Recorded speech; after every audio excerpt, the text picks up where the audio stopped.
আমি নতুন শাশুড়ি বৌমা একটা ব্লগ খুলেছি। হ্যাঁ, সারাদিন তো বাড়িই থাকি, হাউস ওয়াইফ, এমনি ভালো লাগে না, ওই জন্যে এবার স্নান করে একটু ছাদে উঠলাম, এই দুটো বেগুন দেখলাম, তার পাখিগুলো দেখি খুব ডাকছে, এই দুটো মাটির ভারে একটু পাখিগুলোকে জল দিলাম। তারপরে এই যে অশ্বত্থ গাছ আছে একটা, এখানে বৈশাখ মাসে আমরা আগে বাপের বাড়ির ওখানে সব বৌদিরা যায় মন্দিরে জল দিতে, আমরা এখানে আর মন্দিরে কোথায় যাব, ওই জন্যে বাইরে বেরোনো, যা গরম। ওই অশ্বত্থ গাছটায় একটু গাছে সব সন্তানদের নাম করে সব একটু জল দিই। আর এখানে তুলসী মঞ্চেও একটা এই যে মাটির বেঁধেছি, ওর মধ্যে একটা সলতে দিয়ে দিয়েছি, এই জলটা সারাদিন টুকটুক করে পড়ে তুলসী মঞ্চে। এই জলটা দিয়ে দিয়ে তারপরে পাখিগুলো এক্ষুনি ডাকছিল, তারপরে চলে গেল আমাকে দেখে, পরে আসবে, এসে হয়তো জল। আর আপনাদের সঙ্গে আজকে এই মাছের মাথা আর কি শেয়ার করছি, একটু মুড়ি ঘন্ট করব। তার সঙ্গে এই যে ছোটো এলাচ, তেজপাতা, একটা শুকনো লঙ্কা, একটু জিরে, দারচিনি, লবঙ্গ সব ভেজে তার মধ্যে একটু দিয়ে দেবো পেঁয়াজ কুচি।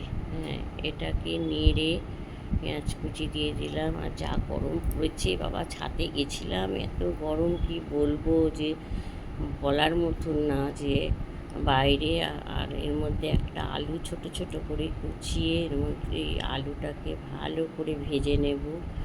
হ্যাঁ, ভেজে নেওয়ার পর আর এত গরম লাগছে, সে কি রান্না তো করতেই হবে, কিন্তু কিছু বলার। কালকেও আমি একটু রান্না দেখিয়েছি, কিন্তু আপনাদের কেমন লেগেছে ওটা বলবেন। আর এই যে এবারে একটু এখানে পেঁয়াজ, আদা, রসুন বাটা দিয়ে দিচ্ছি, এটাকে একটু নাড়বো, নেড়ে চেড়ে। এর মধ্যে একটু হলুদ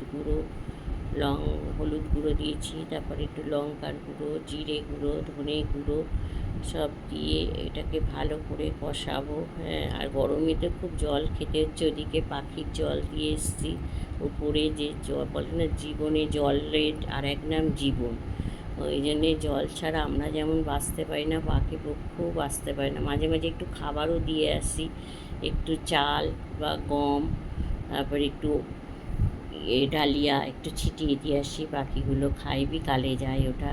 হ্যাঁ, এটাকে ভালো করে যে কষাতে কষাতে আপনাদের সঙ্গে একটু কথা বলছি, ভালো লাগছে। হ্যাঁ, এই যে এটাতে এবার একটু তেল ছাড়বে, যখন তেল ছাড়ার পর এখানে এই যে চালগুলোকে দিয়ে দেবো।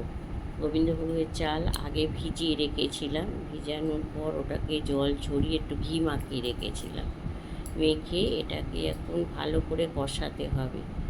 কষিয়ে তার আরও বাজার নিয়ে এসছে, আজকে মাছের ডিম এনেছে, কাতলা মাছ এনেছে, অনেক রকম রান্না হয় প্রতিদিনই, সবই দেখাই না গো সকাল থেকে, শুধু রান্নাই করে যায়, একটার পর একটা রান্নাই হয়ে যায়। চা হবে, এখন তো গরমকাল, চাটা তাও বেশি হয় না, কিন্তু শীতকালে অনেক 4-5 বার চা হয়। এবার মাছের মাথাগুলো দিয়ে দিচ্ছি, দিয়ে এটাকে ভালো করে কষাতে হবে।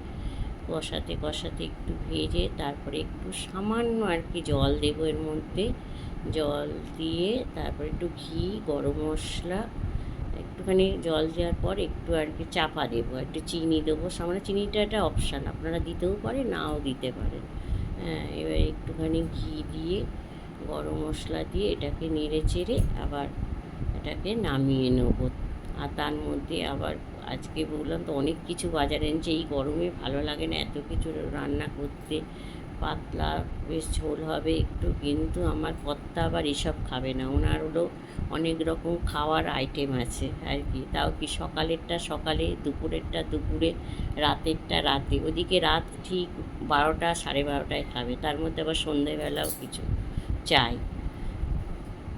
আবার কড়াতেই যে তেল দিলাম একটুখানি, দিয়ে মাছের কালো জিরে ফোড়ন দিলাম, এই যে কাতলা মাছগুলো কি ভেজে রেখেছি, আপনাদের ভাজাটা শেয়ার করিনি, এর মধ্যে একটু হলুদ দিয়ে, লঙ্কার গুঁড়ো দিয়ে, আর সর্ষে, পোস্ত, কাঁচা লঙ্কা বেটে রেখেছি, ওর মধ্যে একটু নুনও দিয়েছি, নাহলে সর্ষেটা বলে তিতো হয়ে যায়।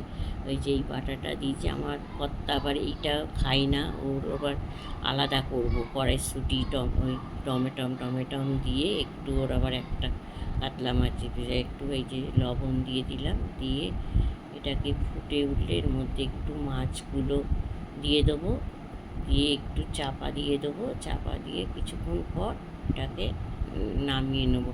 রান্না অনেক রকমই হয়, সব কিছু দেখায় না, আরও অনেক কিছু রান্না হয়েছে আর কি। সকাল থেকে শুধু রান্নাই হয়ে যায়। হ্যাঁ, ওই জন্যে ভাবলাম একটু আপনাদের সঙ্গে শেয়ার করি। বাড়িতে বসে তো ভালো লাগে না। এই যে এটা একটু আমি দিয়েছি, ছেলেরা একরকম খায়, ছেলের বাবারা একরকম খায়। কী বলবো, এইগুলো ওদের মন জয় করতে করতেই আমার জীবনটা আর কি হয়ে গেল। এইবার এই যে এইটা আমার বরের জন্য রান্না করছে, আবার মাছের ডিম ভাজা এই যে হয়েছে।